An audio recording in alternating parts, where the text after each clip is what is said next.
विद्याप्रसारक मंडळ मंडळी डॉक्टर गाडी कॉलेज गडिंग्लज या महाविद्यालयातील प्रथम वर्ष प्रवेशित विद्यार्थ्यांच्या स्वागत समारंभाचे अध्यक्ष प्राध्यापक गजेंद्र मंदी सर, ज्यांनी या महाविद्यालयामध्ये कोणकोणत्या सुविधा आहेत, कशा पद्धतीने विद्यार्थ्यांना घडवलं जातं आणि विद्यार्थ्यांना भविष्यामध्ये आपल्या पायावर उभा राहण्यासाठी कोणकोणते प्रयत्न केले जातात याची अतिशय सविस्तर माहिती दिली ते महाविद्यालयाचे प्राचार्य डॉक्टर दत्ता पाटील सर, ज्यांनी माझी मलाच नव्याने ओळख करून दिली. असे उपप्राचार्य doctor Nagesh Masal sir, doctor P D Patil sir यांचा माझ्या हस्ते झालेला दुसरा सत्कार आहे आणि मी अशी परमेश्वराजवळ कीर्तीजवळ अशी प्रार्थना करतो की पाटील सरांना असेच वरचेवर पुरस्कार मिळत राहावेत आणि मला त्यांचा सत्कार करण्याची संधी मिळत राहावी. असे doctor P D Patil sir, doctor Mahesh Chougule sir, Milind Patil sir, Nilesh Shelkeji, Ajay Walkiji, इतर सर्व संस्थेचे पदाधिकारी, महाविद्यालयातील शिक्षक वर्ग आणि विद्यार्थी बंधू आणि भगिनी, आल्यापासून मी संपूर्ण कार्यक्रम सुरू असताना माझी बहुतांश वेळा नजर ही विद्यार्थ्यांच्या वरती फिरत होती. हे निरीक्षण माझं का असतं तर माझा एक सर्वसाधारणपणे असा समज आहे की आज आपण स्वतःसाठी जगायचं विसरत चाललेलं, परिस्थिती बदलत चाललेली. आता पाटील सर एवढं पोटतिडकीने या महाविद्यालयामध्ये कोणकोणत्या सुविधा आहेत हे सांगत होते. त्यावेळेस काही मुली ज्या तिसऱ्या चौथ्या पाचव्या लाईन मध्ये बसलेले, दोन लाईन पैकी कुठल्या लाईन मध्ये एवढं सांगत नाही, ज्याची त्याला कळून जाणार आहे. इकडे एक हातशर्ट घातलेला मुलगा होता, पांढरा शुभ्र अगदी, आणि त्याचे मित्र खिशातले खेळणं काढून ते खेळण्यावरती बघत होते. अशी ज्यावेळेस मुलं बघतो त्यावेळेस मला प्रश्न पडतो की कदाचित मार्क झुकरबर्ग, इलॉन मस्क अशा कुठल्या तरी मोठ्या माणसाचा त्यांना मेसेज आलेला असेल. मुलगी असेल तर तू माझी सून होतेस का, मुलगा असेल तर बाबा तू माझा जावई होणार का, असं काहीतरी चाललेलं असेल. त्यामुळे पाटील सर सांगतात ते काही कचरा आहे. मित्रांनो, ही परिस्थिती आपली होत चालली. आपण सोशल मीडियामध्ये आणि बाकीच्या अनावश्यक गोष्टीमध्ये इतकं अडकत चाललोय की आपण स्वतःसाठी जगायचं, स्वतः आनंद घ्यायचा, आपलं करिअर घडवायचं याच्याकडेच मुळात दुर्लक्ष करायला. एक साधं सोपं उदाहरण घेऊया आणि हा भाग तुमच्या पिढीपुरता नाही, तुमच्या अगोदरच्या पिढीपर्यंत म्हणजे पालकांच्या पर्यंत तो रुजायला लागले. समजा आपण फॅमिली टूर वरती गेलो, कासच्या पठारावरती गेलो किंवा इथल्या रामींच्या धबधब्यावरती गेलो तर काय करतो आपण? त्या ठिकाणी गेल्यानंतर पटकन मोबाईल काढतो, फोटो काढतो छानपैकी. फोटो काढल्यानंतर 2-3 मिनिटात आपल्याला आठवण येते आपलं सोशल मीडिया अकाउंट आहे, व्हॉट्सअप स्टेटस ठेवता येतं, फेसबुक आहे, इन्स्टा आहे, सगळं काही आहे. आपण त्या फोटो त्याच्यावर अपलोड करतो. मग परत 5-6 मिनिटं इकडे तिकडे बघतो आणि मग आपल्याला आठवण येते की आपण त्याला लाईक किती आले, कॉमेंट किती आले बघायला पाहिजे. मग पुन्हा एक 3-4 मिनिटं जातात. भरपूर लाईक्स आलेले असतील तर चांगली गोष्ट आहे, लाईक्स कमी आलेले असतील तर विचार करायला लागतो की का एवढ्या का कमी. मग पुन्हा एक 2-3 मिनिटांनी विचार येतो पुन्हा कोणाच्या लाईक्स आलेत त्या बघूया. त्याच्यात मुलगी असेल तर त्यानं बघितलंय का नाही, मुलगा असेल तर तिनं बघितलंय का नाही, जरा प्रौढ असतील तर शेजारीनं बघितलंय का नाही, आणि बघितलेलं नसेल तर कशात एवढा अडकलाय याचा विचार आपल्याला होतो. म्हणजे ज्या पर्यटन स्थळाला आपण गेलेलो असतो तिथं जे सौंदर्य असतं ते आपल्याला बघायचं असतं, त्याचा आनंद घ्यायचा असतो. तो आनंद घ्यायचा लांब राहिला आणि आपण त्या ठिकाणी गेलोय हे इतरांना सांगण्यासाठी आपली सगळी कृती करतो. तसंच बऱ्याच वेळा होतं आणि आता या हॉलमध्ये सुद्धा अनेक विद्यार्थ्यांची बोटं जी मोबाईलवरती सफाईदारपणे चालत होती ते बघितल्यानंतर काही जण तरी कशात प्रवृत्तीचे आहेत हे माझ्या लक्षात आलं, म्हणून हे सुरुवातीला काय झालेलं आहे. आजकाल आपल्याला एक चित्र दाखवलं जातं आणि वस्तुस्थिती दुसरी आहे. 1 कोटीपेक्षा जास्त प्रजाती असलेली जीवसृष्टी या पृथ्वीवर आहे आणि पृथ्वी हा एकमेव ग्रह असा आहे की ज्याच्यावरती इतकी सुंदर रचना केलेली आहे. या सुंदर रचनेच्या कोट्यावधी प्रजातीपैकी मानव ही एक प्रजाती आहे. त्या मानव प्रजातीमध्ये आपल्याला जन्माला येता आलं आणि आलोय आपण, आणि हा जन्म हे आयुष्य आपल्याला किती काळ लाभणार आहे कुणीच सांगू शकत. आणि माणसाला कायम 2 प्रकारचे आयुष्य असतात. एक आयुष्य असतं आईच्या पोटातून आपण बाहेर येतो, त्यानंतर जो पहिला श्वास घेतो त्या श्वासापासून ज्या वेळेस आपला श्वास थांबतो तोपर्यंत आयुष्य. आणि दुसरं आयुष्य ते असतं आपण शेवटचा श्वास घेतल्यानंतर लोक आपल्याला कुठल्या काळापर्यंत किती काळापर्यंत लक्षात ठेवतात. पहिल्या आयुष्यामध्ये माणसानं असं जगावं की आपलं नाव लोक चंद्र सूर्य काढतील अशा प्रकारचं काहीतरी करून दाखवायचं. आणि त्यासाठी प्रत्येकानं काहीतरी आयुष्यात चांगलं करायचा प्रयत्न करायचा असतो. मात्र दुर्दैवानं आपल्याकडे इतिहास असेल, भूगोल असेल, इंग्रजी असेल, विषय शिकवतानाच असे शिकवले जातात की थोर माणसं ही थोर आहे. छत्रपती शिवाजी महाराज हे फार मोठे राजे होते असं सांगितलं. आईन्स्टाईन हा फार मोठा शास्त्रज्ञ होता असं सांगितलं. छत्रपती शिवाजी महाराज ज्या काळात जन्माला आले त्यावेळेस हजारो सरदार होते आणि अशाच हजारो सरदारांच्या पैकी एक छत्रपती शहाजी राजे, त्यांच्या पत्नी जिजाऊ मासाहेब, आणि या दाम्पत्याच्या पोटी हजारो सरदारांच्या घरात जसा एक बाळ जन्माला यावं तसं छत्रपती शिवाजी महाराज. मात्र त्यांनी शिक्षण घेतलं, खऱ्या अर्थाने शिक्षण घेतलं. ते कुठल्या शाळा कॉलेजमध्ये जाऊन शिक्षण घेतलं नाही. त्यांनी महासाहेबांनी त्यांना जे सांगितलं त्याच्यातून त्यांनी एवढंच शिक्षण घेतलं की मला चांगला माणूस कसा व्हायचा, आपल्या आजूबाजूला जी लोक आहेत त्या लोकांचं दुःख कसं दूर करायचं, त्याच्यासाठी आपल्याला काय करता येईल याच एका गोष्टीचा त्या माणसाने ध्यास घेतला. आणि इतका आदर्श राजा झाला की जगातल्या सर्वश्रेष्ठ राजांच्या यादीमध्ये जर कुणाचं नाव अग्रभागी ठेवायचं असेल तर ते छत्रपती शिवाजी महाराजांचं ठेवायचं. का ठेवायचं तर प्लेटो नावाचा एक जगप्रसिद्ध तत्वज्ञ होऊन गेला, ग्रीक तत्वज्ञ. हजारो वर्षापूर्वी हा तत्वज्ञ जन्माला आला. या प्लेटोला द रिपब्लिक नावाचा एक ग्रंथ लिहिलेला आहे.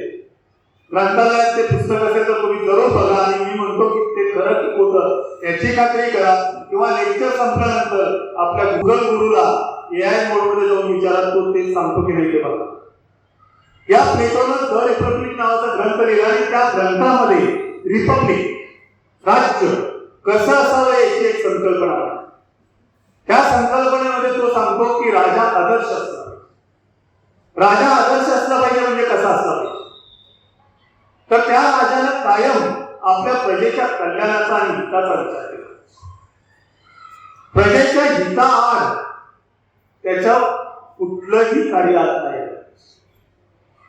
त्याने कुटुंबच केलं नाही पाहिजे, का तर कुटुंब केलं तर कुटुंबाकडे जास्त लक्ष राहील आणि प्रजेकडे रयतेकडे त्याचं दुर्लक्ष. यासाठी त्यांना अविवाहित राहावं असं प्लेटो सांगतो. त्याच्या पुढे तो सांगतो तो इतका विद्वान असला पाहिजे की कायदा सुद्धा त्याच्या शब्दापुढे फिका पडला पाहिजे, म्हणजे कायद्यापेक्षा श्रेष्ठ असा त्याचा शब्द असला पाहिजे. आणि असा राजा घडवायचा असेल तर त्या राजाला त्याच्या वयाच्या 50व्या वर्षापर्यंत शिक्षण दिलं पाहिजे आणि त्याच्यानंतर त्याचा राज्याभिषेक करावा, जेणेकरून त्याला कुटुंब नसल्यामुळे त्याच्या मनात स्वार्थ मोह माया येणार नाही. कुटुंबच नसल्यामुळे प्रजेचं हित हेच त्याचं एक अंतिम ध्येय असेल. 50 वर्ष शिकल्यामुळे त्याच्याकडे इतकं ज्ञान असेल की कायद्यापेक्षा श्रेष्ठ शब्द ठरेल. आणि असा 50 वर्ष शिकून तयार झालेला शूर पराक्रमी विद्वान असा जो असेल तो एक आदर्श राजा असेल. छत्रपती असा राजा घडवण्यासाठी प्लेटो म्हणतो 50 वर्ष शिकवलं पाहिजे. आणि छत्रपती शिवाजी महाराजांना आयुष्य लाभलं तेच फक्त 50 वर्ष. आणि या 50 वर्षाच्या आयुष्यामध्ये त्याने विवाह केला, त्याला मुलंबाळ आणि तरी सुद्धा प्रजेच्या हिताकडे या राजाचं एक क्षणभरही दुर्लक्ष झालं. ज्यावेळेस रयतेचं कल्याण होतं की कुटुंबाचं हित बघायचं असा प्रश्न आला त्यावेळेस त्यांनी रयतेच्या कल्याणाला प्राधान्य दिलं, कुटुंबाच्या भावनांना त्यांनी आवर घातलेला आपल्याला. जर ते झालं नसतं तर आग्र्यावरून सुटका करून घेतल्यानंतर मथुरेमार्गे येताना भीन आईच्या मुलाला, स्वराज्याच्या भावी वारसाला, बालशंभू राजेला मथुरेत अज्ञात लोकांच्याकडे सोपवून महाराज येऊ शकले. ज्यावेळेस ते राजगडावर पोहोचले त्यावेळेस महासाहेबांना आणि बाकीच्या लोकांच्या मध्ये एक आवळी उठवली की बालशंभूराजेंचं निधन झालं का तर औरंगजेबाने त्यांचा शोध थांबवावा. मात्र औरंगजेबाची खात्री पटावी यासाठी आपल्या जिवंत असलेल्या पुत्राचे दशक्रिया विधी केले. त्यावेळेस त्या बापाच्या मनाला काही यातना झालेल्या असतील याचा विचार आपल्यासाठी. प्लेटोनं जी कर्तव्य सांगितले, जे राजाची गुणवैशिष्ट्य सांगितले, ती सगळी गुणवैशिष्ट्य 50 वर्षाचं शिक्षण न घेता 50 वर्षाचं आयुष्य आपल्याला जर राजा पूर्ण करत असेल तर जगातला सर्वश्रेष्ठ राजा कोण याचं उत्तर मिळतं ते म्हणजे छत्रपती शिवाजी महाराज. आणि तुम्हाला सर्वांचं मी अभिनंदन एवढ्यासाठी करतो की अशा जगप्रसिद्ध जगश्रेष्ठ राजाच्या नावानं असलेल्या विद्यापीठाची पदवी घेण्यासाठी तुम्ही प्रवेश केले. हा प्रवेश घेतला म्हणजे सगळं संपलेलं नाहीये. ज्यावेळेस आपण एखादी गोष्ट करायचा विचार करतो, त्याच्यामध्ये प्रवेश करतो, त्यावेळेस जबाबदारी येते. आणि ही जबाबदारी आजपर्यंतच्या गोष्टी वेगळ्या असतील, इथून पुढे तुम्हाला तितक्याच समर्थपणे पेलल्या पाहिजे. कारण तुम्ही छत्रपती अशा राजाच्या नावाने असलेल्या विद्यापीठाची पदवी घेणार आहात, अशा राजाचं नाव आपल्याबरोबर जोडून घेणार आहात की जो जगातला सर्वश्रेष्ठ आहे, तर त्याच्या नावाला कुठेही बाधा माझ्याकडून पोहोचणार नाही यासाठी आपण कायम लक्ष द्यायचं. त्यांनी जसा अलौकिक पराक्रम केला, अलौकिक तत्वज्ञान सांगितलं. अर्थात आपल्याला तत्वज्ञान कोणी सांगतच नाहीये, तो सांगायचा मलाही तो माझ्या वयाच्या 50 नंतर उलगडा झाला, पण त्यांचं तत्वज्ञान मी माझ्या परीने मांडायचा प्रयत्न करतोय. तुम्ही ते तुमच्या परीने शोध घ्यायचा प्रयत्न करा, कारण तुमच्या हातातलं खेळणं जगातलं सगळं ज्ञान तुमच्याकडे आणलं. आपण त्यांच्या नावाला बाधा आणायची नाही एवढं नाहीये, तर त्यांनी जसा अलौकिक असामान्य परिस्थितीमध्ये, प्रतिकूल परिस्थितीमध्ये कार्य करून स्वतःचं नाव अजरामर केलं, तशीच संधी आपल्याकडे ती संधी आपण साधली पाहिजे. त्यासाठी आपण प्रयत्न केला पाहिजे. त्यासाठी प्रयत्न करायचे तर आपले प्रयत्न हे प्रामाणिक असले पाहिजे, आपले प्रयत्न हे योग्य दिशेने असले पाहिजे. आणि त्यासाठी आपल्या भौतालामध्ये जे आहे ते आपल्याला नियतीनं दिलेल्या पंचेंद्रियाच्या द्वारे आपण वाचन करायला शिकतो. आपली परिस्थिती आज फार वेगळी. त्याला कारण पहिलं हे आहे की आपले पालक आपल्यावरती इतक्या जबाबदाऱ्या टाकतात, इतकं ओझं टाकतात की तू हेच झालं पाहिजे, तू तेच झालं पाहिजे. तुम्हाला काय व्हायचंय हे कदाचित 12वी पर्यंत फारसं कोणी विचारत नाही किंवा बहुतांश कुटुंबात विचारलं जातं. मात्र आता ते वय संपलंय. आता तुम्ही एका मॅच्युअर स्टेजला, कुठल्या मॅच्युअर स्टेजला की भारताचे पंतप्रधान कोण असावे, भारताचे राष्ट्रपती कोण असावे हे निवडायचा अधिकार तुम्हाला. अशा परिस्थितीमध्ये तुमचे निर्णय तुम्ही पूर्ण विचारांती घ्यायला पाहिजे. पण नाही, आम्ही आजच्या घटकेपर्यंत तरी बहुतांश विद्यार्थी, 99% विद्यार्थी हे परीक्षार्थी असतो. आपण विद्यार्थी या भूमिकेमध्ये अजूनही सिद्ध आणि आपण विद्यार्थी बनलो पाहिजे. छत्रपती शिवाजी महाराजांनी एक खडक दाखवला, लगेच त्यांनी सांगितलं की आपण दुर्ग उभा करायचा आहे आणि त्याच्यातून सिंधुदुर्ग उभा करायचा. भूगोल त्यांना कोणी शिकवलेलं होतं, भूगर्भशास्त्र त्यांना कोणी शिकवलेलं होतं. पण या राजानं ज्या ज्या विषयावरती स्वतःचे विचार मांडले ते इतके अफलातून आहे की आपण फक्त त्याचा विचार करत राहावा आणि आपल्याला लक्षात येतं की आजही त्या गोष्टी तितक्याच महत्त्वाच्या आहेत. अशा विद्यापीठाचे विद्यार्थी झाल्याबद्दल मी परत एकदा आपलं अभिनंदन करतो. आपण पहिल्यांदा एक सांगतो की विद्यार्थी व्हायचा प्रयत्न. बहुतांश विद्यार्थी नाहीत असं ज्यावेळेस मी म्हणतो त्यावेळेस मी तुम्हाला इथं सिद्ध सुद्धा करू. तुम्ही विचार करायचा, मी कुणाला उभा करून प्रश्न विचारत नाही. साधारणपणे 8वी 9वीच्या वर्गापासून आपल्याला पत्रलेखन हा प्रकार येतो. भाषा कोणतीही असते त्याच्यात पत्रलेखन येतं की नाही, हो किंवा नाही, सगळ्यांनी मान हलवली तरी काय हरकत नाही. आवाज करायला शिकवलं. काय शिकवतात तुमचे शिक्षक? हा कागद आहे. या कागदावरती इकडच्या बाजूला समास सोडायचा, इकडच्या बाजूला नाव पत्ता द्यायचा. त्यानंतर समास सोडून ज्यांना कोणाला पत्र द्यायचे त्यांचं नाव पत्ता द्यायचा, त्याच्याखाली विषय द्यायचा, त्याच्याखाली अग्रेशन महोदय महोदया जे काही असेल ते, त्याच्याखाली आपला अर्ज पत्र कशाबद्दल आहे ते द्यायचं. त्यानंतर तळावे लिहून इकडच्या बाजूला आपला किंवा आपली विश्वासू द्यायचं, त्याच्याखाली सही करायची, त्याच्याखाली आपलं नाव द्यायचं. अर्थात वरच्या बाजूला आपलं नाव आणि पत्ता लिहिल्यानंतर तारीखही द्यायची. खरंच आपल्या मनाला विचारा की आपण अर्ज देतो तो असाच देतो का? जर देत नसू तर आपण केवळ परीक्षा देतो. आणि कुठल्या लेवलच्या परीक्षार्थी झाले मुलं? काही काही मुलं अशी पुढे जात असतात. मला जरा सवय वेगवेगळ्या देशात निघायची. मुलं जात असतात त्यावेळेस त्यांना कळत नाही आपल्या पाठीमागं कोण बाबा चाललंय, त्यांना आपलं बोलणं ऐकायला जाते का. ते मोकळेपणानं बोलत असतात. मग त्यांच्यामध्ये चर्चा झालेली असतात. यावर्षी सिलेबस मध्ये काय काय, एक जण सांगतो ज्ञानेश्वर आहे, तुकारामाचे 4 अभंग आहेत, ह्याचं असं आहे त्याचं तसं आहे. मग दुसरा सांगतो अरे काय तुकाराम ऑप्शनला टाकलं तरी चालते, फक्त 4च मार्क आले. म्हणजे तिथं सुद्धा तुमची मार्कात तुकाराम महाराज 4 मार्क. ह्या मानसिकतेला वेळ.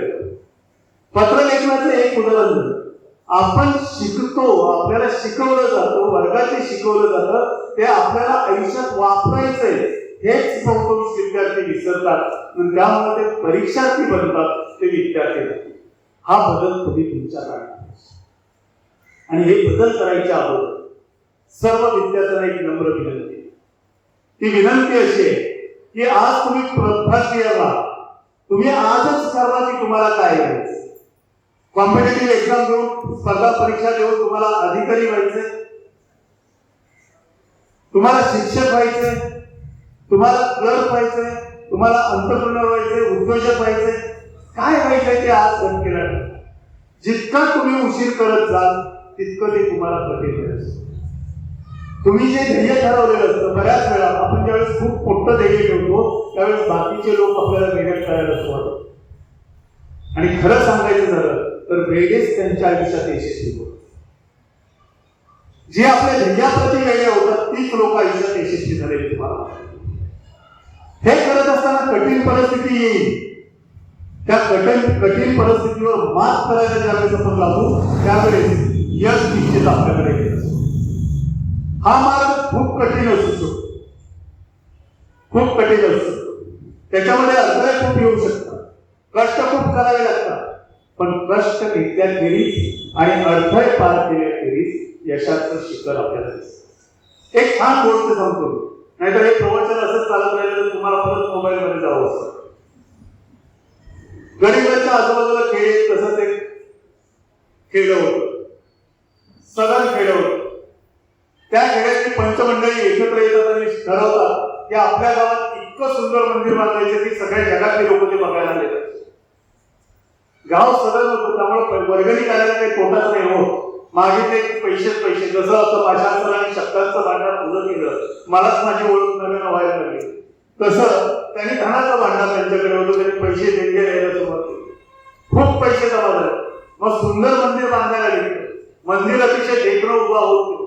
मग पंचमंडळींनी विचार केला की आता मंदिर पूर्ण व्हायला लागलेलं आहे, त्याच्यात मूर्ती सुद्धा तितकीच सुंदर असते.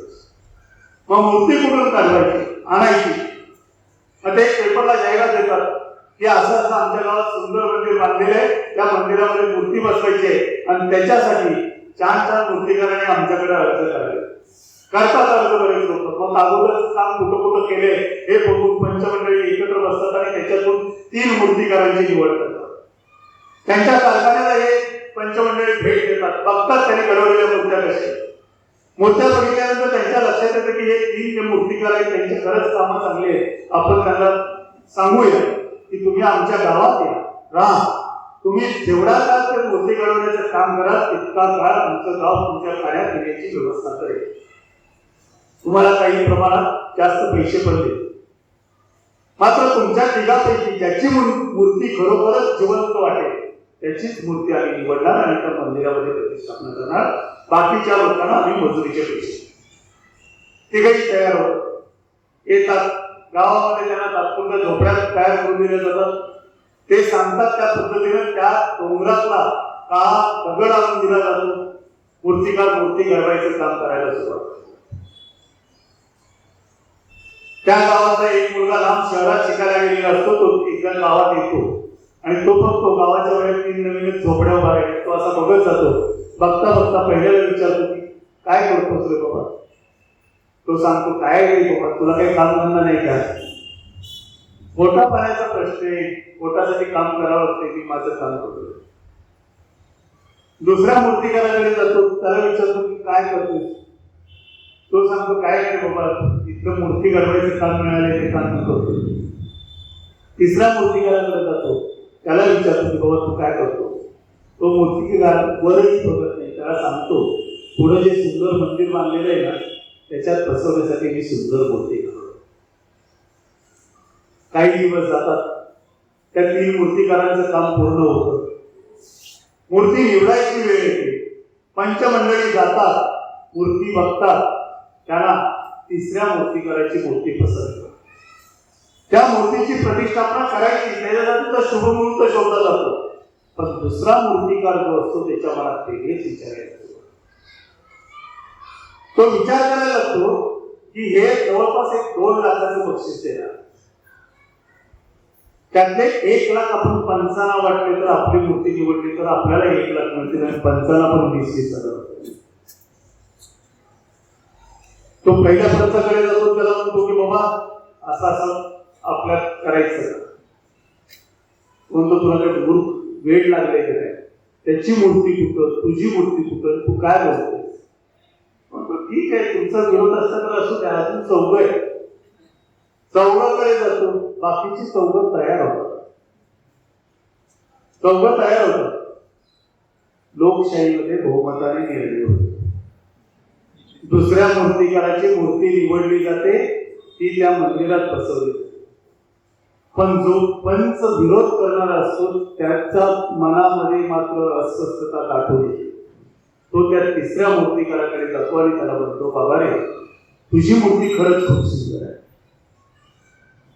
जिवंत आहे, आता तू काय करणार आहेस मूर्तीच? तो म्हणला मी इथंच सोडून जाणार, मूर्ती घडवणं हे माझं काम. साहित्यामधल्या लोकांना एक वाक्य माहित आहे, एखादा लेखक एखादी साहित्यकृती ज्यावेळेस तयार करतो त्यावेळेस त्या साहित्यकृती पुरता त्याच्याचा लेखक मिळतो. तसं मूर्तिकार पण म्हणतो की माझं काम झालेलं आहे, मूर्ती घडवायचं काम झालं, आता माझ्यासाठी ते काहीच नाहीये, मी इथंच करून जाणार. तो म्हणतो मी काही तुला 2 लाख रुपये इतके देऊ शकतो, माझ्याकडे जे ते 50,000 रुपये मी द्यायला तयार, तू ती मूर्ती मला देतोस का? मला तशीच घेऊन गेला तरी हरकत नाही. तो म्हणतो तसं नाही, तुझं मन माझ्या परीने जेवढं देता येईल तेवढं मी देतो, 50,000 देतो, ती मूर्ती घेऊन द्यायला. त्यावेळेस त्याचं लक्ष तिथं पडलेल्या दुसऱ्या 2 दगडांच्या. तो म्हणतो हे दगड कसले? तो म्हणतो असेच पहिल्यांदा घडवायला घेतले होते त्यातले हे दगड. मग हे दगड मी घेऊन जाऊ का? तर तो म्हणतो घेऊन जावा. ते दगड मूर्ती अशी घेऊन जातो आणि ती मूर्ती उचलताना त्याच्या लक्षात येतं एक दगड तर बऱ्यापैकी कोरलेले, दुसऱ्या दगडावर 2-3 गाव घातलेले. हे कसं काय? तो स्टोरी सांगतो, ती स्टोरी मी सगळ्यात शेवटी सांगतो. मात्र तो मूर्तिकार ती मूर्ती नेतो त्याच्या पद्धतीने त्याला, पंच ती मूर्ती नेतो त्याच्या पद्धतीने त्याला जसं साधं एक मंदिर बांधता येईल तसं मंदिर बांधतो, त्याच्यामध्ये ती मूर्ती ठेवतो. अनेक पर्यटक यायला लागतात. सुरुवातीला त्या भव्य दिव्य मंदिराकडे बघतात, त्या मंदिराच्या मूर्तीकडे बघितल्यानंतर एवढं प्रसन्न वाटत नाही अशी लोकांची हळूहळू धारणा होते. आणि या साध्या मंदिरामध्ये असलेल्या मूर्तीमध्ये आपल्याला देव पण दिसतो अशी लोकांची धारणा होऊन तिकडची गर्दी वाढायला लागते. हळूहळू गर्दी वाढते. जे दुसरे 2 दगड आणलेले होते, ते दुसरे 2 दगड जे होते त्यातला एक बऱ्यापैकी घडवलेला दगड होता, तो पहिल्या पायरीजवळ लावला. आणि जो 1-2च गाव घातलेला दगड होता तो त्या मंदिराच्या गाभाऱ्याच्या बरोबर बाहेर ठेवलेला. मूर्तिकाराला त्याने विचारलं होतं, ते नंतर सांगणार आहे. आता तुम्ही मंदिरात जाता त्यावेळेस काय काय करता हे तुमच्या डोळ्यासमोर आणा आणि मी त्या मूर्तिकाराने काय उत्तर दिलं होतं ते सांग. मूर्तिकाराने सांगितलं की जो चौकोनी आकारापर्यंत दगड घडवलेला आहे तो दगड मी घडवत त्याच्यातून मूर्ती घडवणारच होतो, पण त्या दगडातून आवाज आला की माझ्यावरती घाव घालायचं थांबव, मला खूप वेदना होत. मी त्याला सांगितलं काकीचे घाव सोसल्याशिवाय देव पण येत नाही, मला तुझ्यावरती घाव घालावेच लागते, केल्याशिवाय काही तुझ्यातून मूर्ती बाहेर येऊ शकते. म्हणून मी त्याच्यावरती पुन्हा घाव घातला आणि तो परत किंचाळला. अशा किंचाळणाऱ्या दगडातून कधी चांगली मूर्ती होत नाही, म्हणून मी तो दगड वाचवला. म्हणजे दुसऱ्या दगडावर तर एक दिवस घाव घातलेले, त्याचं काय म्हणलं. मी पहिला घाव घालायला ज्यावेळेस हातोडा उचलला होता त्याच वेळेस त्याने ओरडायला सुरुवात केली, त्यालाही तेच सांगितलं. दुसरा घाव घातल्यानंतर तो तितक्याच मोठ्याने किंचाळला, म्हणून मी ते बाजूला घातलं.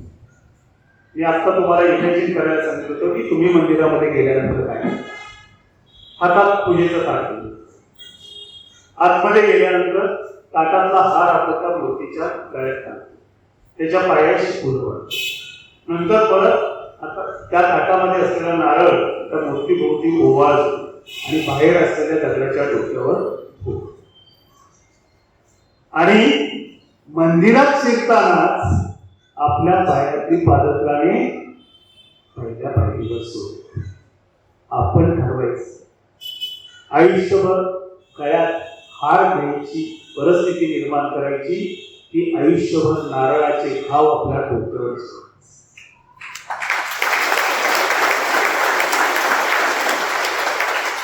प्रश्न तुमच्यासाठी, उत्तर तुम्ही शोधायचे आणि ते तुम्हाला शक्य. आपण ज्यावेळेस अभ्यास करतो त्यावेळेस एखादा विषय आपल्याला अवघड वाटायला लागतो. जगातला कुठलाच विषय अवघड नाही. समजा घरात आईने किंवा वडिलांनी नवीन मोबाईल फोन घेतला तर त्यांना तो फोन कसा ऑपरेट करायचा याचं प्रशिक्षण कोण देतं? तुम्ही देता. म्हणजे आम्ही हुशार तर तुम्ही. मग जो शेकडो वर्षापूर्वी एखाद्याने तत्वज्ञान लिहून ठेवलंय, एखाद्याने विषय लिहिलाय, एखाद्याने नियम शोधलाय, तो नियम समजायला एवढं अवघड का जातं? कारण तिथं आपण मनापासून लक्ष असते, मनापासून लक्ष देतो. आणि हे शक्य आहे. कुठलाही विषय ऑप्शनला टाकायचा विचार करू. मी माझ्या एमएससी मध्ये एक विषय ऑप्शनला टाकला.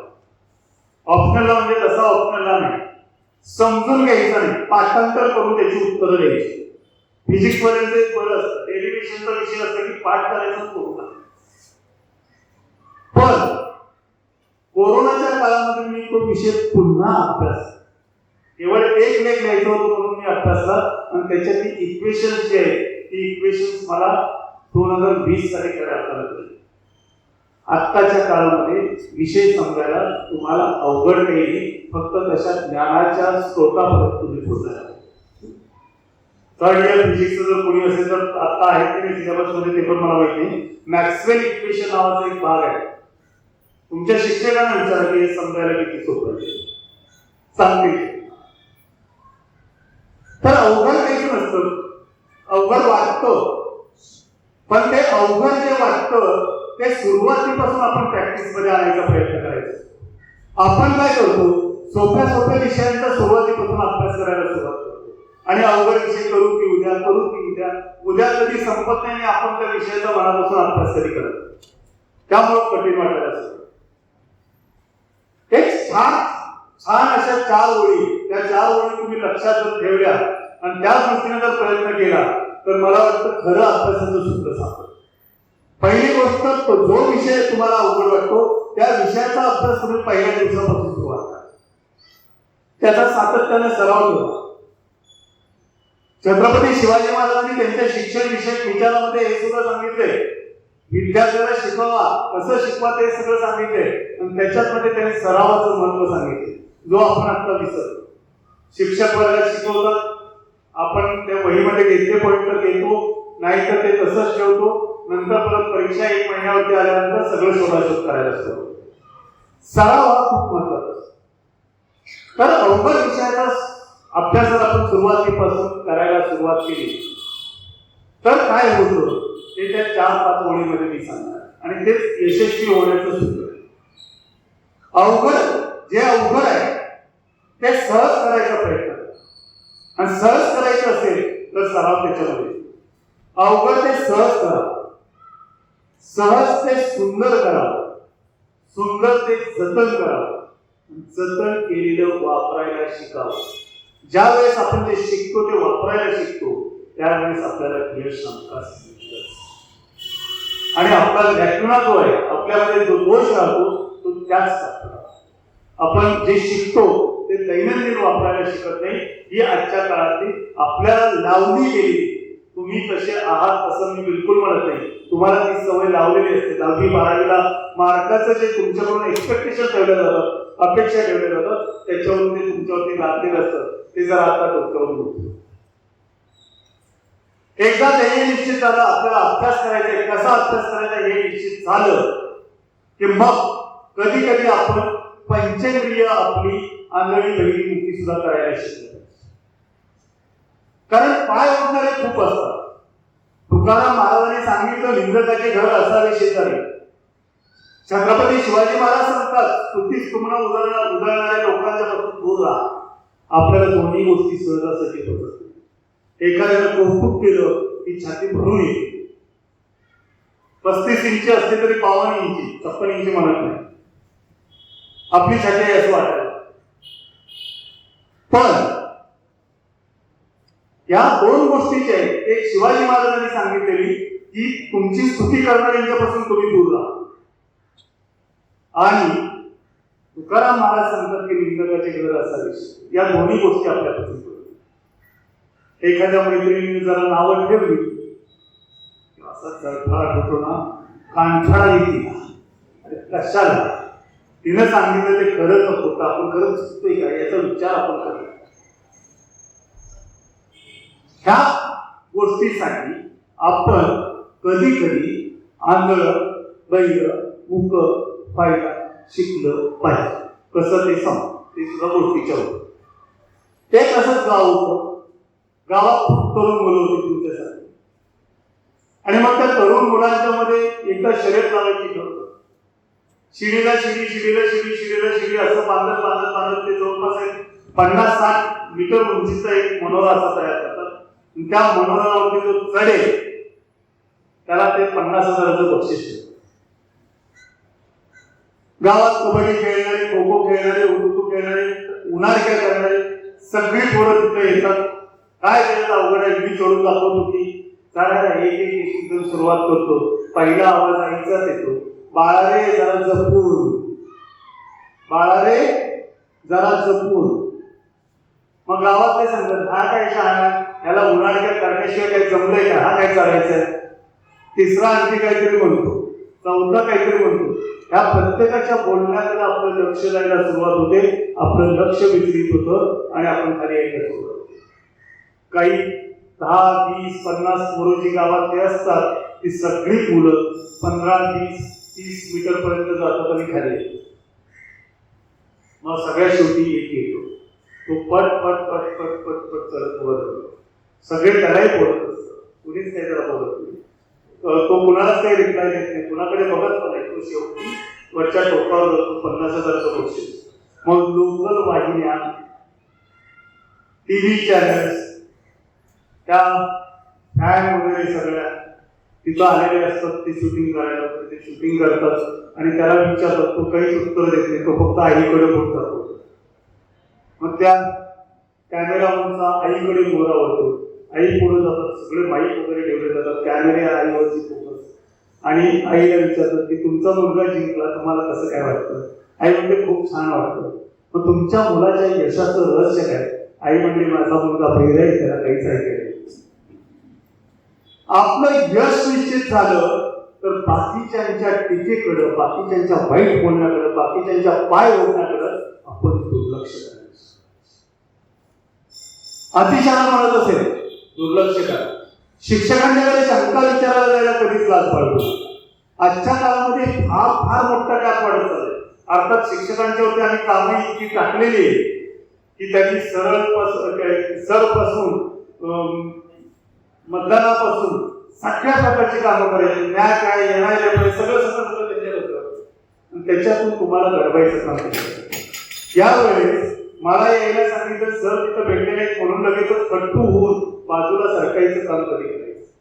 आपण पुन्हा त्यांना गाठायचा प्रयत्न केला पाहिजे. आपल्याला जी अडचण आली ती विचारायचा प्रयत्न केला पाहिजे. त्यांच्याकडून ते जितकं मिळेल तितकं घ्यायचा प्रयत्न केला पाहिजे. आणि ही ताकद प्रत्येकात आहे. प्रत्येक विद्यार्थ्याच्यामध्ये पोट्ट व्हायची ताकद. फक्त आपण काय करतो, आपण दबले जातो की हे होऊन गेलेले सगळे मोठे मोठे मोठे होते, आपण तितके मोठे नाही, त्यामुळे आपण मोठं होऊ शकतो. असा अविर्भाव कधीच मला ठेवू नका. तुम्हाला सुद्धा यशाच्या शिखरापर्यंत अगदी वरपर्यंत पोहोचायचं, फक्त तुमचे प्रयत्न करायचे. आज मागच्या काही महिन्यामध्ये स्पेशल डीआयजी म्हणून दत्ता शिंदेची पोस्टिंग झाली. मी मुद्दाम हे उदाहरण सांगतो कारण बऱ्याच मुली पोलीस डिपार्टमेंटमध्ये निवडल्या. त्यांची स्टोरी मला आवर्जून सांगावी वाटते. ते माझ्या गावचे, माझे चुलत भाऊ. त्यांचे वडील चक्क मजुरी करत होते, आई मजुरी करत होती. भावाला शिकवायचं म्हणून मोठ्या भावाने गाव गपचूप सोडून मुंबईला जाऊन मजुरी केली आणि यांच्या शिक्षणासाठी पैसे पुरवले. अर्थात त्यांनी केलेल्या त्या कष्टाचं चीज दत्ता शिंदेनी केलेलं आहे, त्याच्यामध्ये ते कुठेही कमी पडले. मात्र यांचं शिक्षण ज्यावेळेस पूर्ण झालं त्यानंतर पहिली निवड झाली PSI. दुसऱ्या प्रयत्नामध्ये ते निवडले गेले अकाउंट्स विभागात. तिसऱ्या प्रयत्नामध्ये ते निघायचे. पण पहिल्यांदा जी संधी मिळाली होती PSI ती संधी त्यांनी स्वीकारली. नंतर अकाउंट्स विभागामध्ये काही काळ नोकरी केली, पण प्रयत्न सोडलेले, चित्त सोडलेले. मला DYSP व्हायचंय, मी DYSP होणारच, आणि त्याने केले. आणि DYSP वरून नंतर आता IPS मध्ये तर काही वर्षापूर्वीच त्यांचं प्रमोशन झालं आणि आता स्पेशल IG म्हणून मुंबई. तुम्हाला सुद्धा मला असं सांगणार आहे की जे यश मिळालेले त्याच्यावरती थांबू नका. तुम्ही प्रयत्न सातत्यपूर्ण करत आहात आणि प्रयत्न करून यश पुढचं पाऊल असं पाऊल टाकत जा. तुम्ही सुद्धा खूप वरपर्यंत पोहोचू शकता. हे माझे विचार नाहीये. आता मला असं वाटलं की मी भाषण काही देण्याचा अर्थच नाही, कारण छत्रपती शिवाजी महाराजांनी हे सगळं सांगितलेलं आहे. आपल्याकडे ते आज्ञापत्राच्या रूपाचे रामचंद्र पंत आम्हाला लिहून ठेवलं. ते आजपर्यंत कुणी अशा पद्धतीने सांगितलं नाही. मला वाटतं BA भाग 3 मराठीला यावर्षी BA भाग अभ्यासक्रमामध्ये त्यांनी घेतलेलं आहे. पण ते शिकवलं कसं माहितीये, त्याचं भाषाशास्त्र काय आहे, काय आहे, आज्ञापत्र किती मार्काचा पेपर आहे, तो तुम्हाला कसा अभ्यासायचा आहे, त्याची उत्तरं कशी द्यायची, या पद्धतीने सांगा. मी ते जीवनात कसं जगायचं याचं साथ सांगायचं आणि त्याच्यासाठी ते फार. तुम्ही ज्या वेळेस एखादी गोष्ट मिळवली आणि तिथं समाधान मानून थांबायचा प्रयत्न कराल, त्याच्यानंतर तुमची प्रगती थांबते. ते आयुष्यात कधीही करू. या महाविद्यालयामध्ये असणाऱ्या सुविधा, या महाविद्यालयाची गुणवत्ता, या महाविद्यालयामध्ये विद्यार्थ्यांच्या आणि विद्यार्थिनीच्या शिक्षणाकडे दिलं जाणारं लक्ष, या सर्व गोष्टी मी अनेक वर्ष खूप जवळून बघतो. एक चांगलं महाविद्यालय, अशा महाविद्यालयात तुम्ही प्रवेश घेतले की जिथं तुम्हाला जी गोष्ट शिकावीशी वाटते ती गोष्ट प्रत्येक उपलब्ध करून द्यायचा प्रयत्न केला जातो. त्या प्रत्येक गोष्टीचा आनंद. एक फक्त शेवटचा भाग मी महत्वाचं सांगतो, एक उदाहरण सांगतो की शिकायचं झालं, स्वतः शिकायचं झालं. मी कॉम्प्युटरचा कुठलाही कोर्स केलेला नाही. कॉम्प्युटर कधी टायपिंगचा कुठलाही कोर्स केलेला नाही. पण माझं आत्ताचं लेखन सगळं कॉम्प्युटरवर सरळ स्ट्रेट टायपिंग करतो. आता या टायपिंगचा मला काय फायदा झाला आणि मी का शिकलो, अडचणीतून शिकलो. ज्यावेळेस मी स्वतः PhDचा विद्यार्थी होतो त्यावेळेस आमच्याकडे एक टायपिस्ट होतो आणि त्या टायपिस्टला टायपिंगला दिलं की ती बिचारी काहीच म्हणायची नाही. पण तिथं जो मुख्य होता त्या ऑफिस मधला, मला तुमचा पेपर करायचा ना, तुम्ही आज सगळ्यांना भजी खाऊ घातली, चहा दिला. हे सगळं करायचं म्हणजे त्या काळात 50 रुपये द्यायचे. 50 रुपये म्हणजे आमचा आठवड्याचा नाश्ता असेल. मग त्या मुलीलाच माझी दया आली, सर तुम्हाला एवढ्या सगळ्या गोष्टी येतात, ही साधी गोष्ट का तुम्ही शिकून घेतली. म्हणलं काय टायपिंग, अरे म्हणते तसं कीबोर्ड बटन हे कोण शिकायचं. सर मशीन तुमच्याच ताब्यात असते की संध्याकाळी आम्ही सगळे गेलो की तुम्ही बरोबर तसं जाऊ. हळूहळू टायपिंग शिकलो. नंतर कॉम्प्युटर असंच शिकलो. तिथं पण एक अडचण आली, सांगत बसलो तर खूप वेळ लागला. पण याचा फायदा मला पुढे कुठे झाला. मी नांदेडला ज्यावेळेस कुल सचिव होतो त्यावेळेस बदलीची ऑर्डर आली, कारण त्या विद्यापीठामध्ये 10 वर्ष बदल्या झाल्या. बदलीची ऑर्डर तयार झाली आणि ते इश्यू करायच्या त्याच्या अगोदरच मला तत्कालीन सीएम पासून सगळ्यांचे फोन यायला सुरुवात झाली. अहो ते आमच्या खूप जवळचे आहेत, त्यांची बदली करू, त्यांची बदली करू नका. आणि म्हटलं काय प्रकार आहे, अजून ऑर्डर इश्यू व्हायची त्याच्या अगोदरच माझ्यावरती प्रेशर. ठीक आहे मॅडम, तुम्ही शेअर आम्ही 125. पुढच्या आठवड्यामध्ये संध्याकाळी घरच्या कॉम्प्युटरवरती सगळी ऑर्डर तयार केली. ऑफिसमध्ये आल्यानंतर माझ्या केबिनमध्ये प्रिंटर आणला, त्याच्यावरती 50 प्रती सोडल्या. आउटवर्ड नंबर घ्यायला तिथं क्लर्कला बोलवून घेतलं, आउटवर्ड नंबर टाकायला लावला आणि सरळ सांगितलं ह्या ऑर्डर 5 मिनिटाच्या सगळ्यांना इश्यू करायच्या आणि आजच्याच जॉईन व्हायला सांगितलं. सगळे कर्मचारी. जर मला टायपिंगच येत नसतं तर पुन्हा मी कुणाला तरी सांगितलं असतं आणि पुन्हा बाहेर बातमी गेली असती, पुन्हा माझ्यावरती प्रेशर आणि सांगून सुद्धा ऐकलं नाही. हा फटका आहे. कुठलंही कौशल्य, कुठलंही स्किल आयुष्यामध्ये कधी कुठल्या टप्प्यावरती उपयोगाला आहे हे सांगता येईल. आता तुमचं पहिलं वर्ष आहे, 3 वर्ष स्वतःला खूप चांगला आकार देण्याची तुम्हाला संधी आहे. शिक्षक इथं भरपूर आहे, हरहुन्नरी आहे, सर्व प्रकारचे. माशा सरांचं भाषण ऐकल्यानंतर तुम्हाला कंटाळा येऊन देतात. इंग्रजीसारखा विषय तुमच्या गळ्यात उतरवणार आहे. त्यामुळं प्रत्येक गोष्ट तुम्ही शिकून घ्या, शिकायचा प्रयत्न करा आणि हे शिकल्यानंतर तुम्ही तुमच्या स्वप्नाच्या पाठीमागे भरायचा प्रयत्न करा. मला खात्री आहे तुम्हाला यश निश्चित मिळणार आहे. तुम्ही कोणत्या विषयात शिक्षण घेता हे महत्वाचं नाही, महत्वाचं कसं नाही त्याचं एक छोटं उदाहरण. अच्युत गोडबोले माहित आहे काय म्हणून माहित आहे? मराठीतले नामवंत लेखक. त्याने नोकरी कशात केली माहिती आहे? कॉम्प्युटर कंपनीमध्ये. त्यांचं शिक्षण काय होतं माहिती आहे? BTech chemical engineering. BTech chemical engineering झालेला माणूस कॉम्प्युटर कंपनीमध्ये नोकरी करतो आणि आपल्याकडं त्याचं नाव पोचतं ते मराठीतील नामवंत साहित्यिक म्हणून. त्यामुळे तुम्ही काय शिकता, कुठला विषय शिकता यापेक्षा शिकायला शिकता का हा प्रश्न सगळ्यात महत्त्वाचा. आपले शिक्षक ज्यावेळेस शिकवत असतात त्यावेळेस तो एखादा विषय कसा उलगडून दाखवतात याचा स्वतःच्या मनात घरी गेल्यानंतर उजळणी करायचा प्रयत्न करा. तुमचं भावी आयुष्य खूप सोपं होईल, सुंदर होईल. असं सोपं, सुंदर आणि यशस्वी आयुष्य घालवण्यासाठी तुम्ही प्रत्येकानं कटिबद्ध व्हावं अशी मी तुम्हा सर्वांना विनंती करतो. तुमच्या पंखामध्ये तुमच्या यशाच्या शिखरापर्यंत पोहोचण्यासाठी ताकद देण्याचं काम इथल्या शिक्षकांनी करावं, तुमच्या आईवडिलांनी करावं आणि त्यांनी जे काही आपल्याला बळ दिलेलं असेल त्या बळाच्या जोरावरती तुमच्या प्रयत्नाची साथ त्या बळाला देऊन तुम्ही यशाचं इतकं मोठं शिखर गाठावं की पुढचा कार्यक्रम, तुमच्या सत्काराचा कार्यक्रम संस्थेला सुद्धा घ्यायचा झाला तर या हॉलमध्ये न घेता, नगर परिषदेच्या हॉलमध्ये सुद्धा न घेता मोकळ्या ग्राउंडवर घ्यायची पाळी आली. आणि तशा प्रकारचं यश तुम्ही प्रत्येकाला संपादन करावं अशा शुभेच्छा व्यक्त करतो. तुम्ही त्यासाठी प्रयत्न करावे अशी विनंती करतो. मला बोलायला वाटतो, आभार मानतो. जय हिंद, जय भारत.